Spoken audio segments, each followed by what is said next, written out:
Antarët e Partisë Demokratike në Këshillin e Mandateve bën publik raportin e opozitës për kërkesën e SPAK-ut në lidhje me imunitetin e ish numri 2 të qeverisë Belinda Balluku. Në dokumentin prej 48 faqesh, Partia Demokratike ka renditur argumentat pse sipas saj Parlamenti duhet i jap prokurorisë së posaçme autorizim për arrestimin e deputetes socialiste.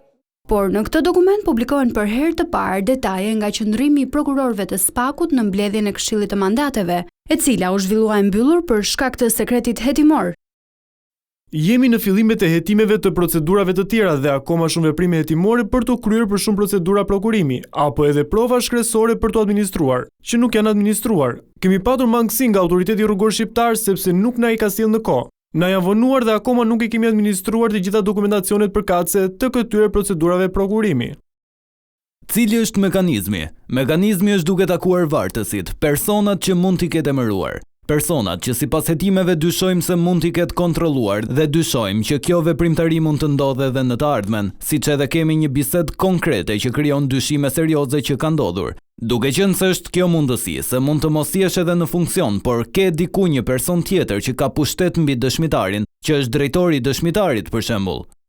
Nga raporti i PD-s mësohet se hetimi për zonjën Balluku përfshin aq dokumenta sa nëse do të printoheshin do të mbusheshin 2 apo 3 furgon me letra.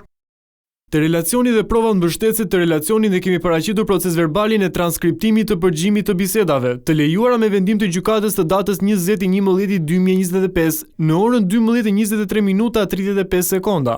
Ne kemi paraqitur si provë, në përmbajtje të këtij transkriptimi rezultojnë të dhëna për intimidimin e personave. Ka përmbajtje që zonja është e friksuar, përmend edhe emrat se nga kush është i friksuar. Emër zyrtari, por edhe persona të fortë në rang grupesh të tjera.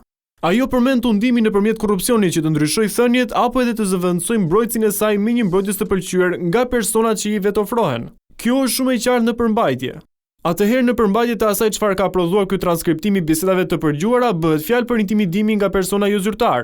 Aty përmendet të fortë, e përmend vetë zonja, pra persona jo zyrtar. Pastaj nga personat zyrtar bëhet fjalë për persona nga kabineti i ministrit, është e shkruar.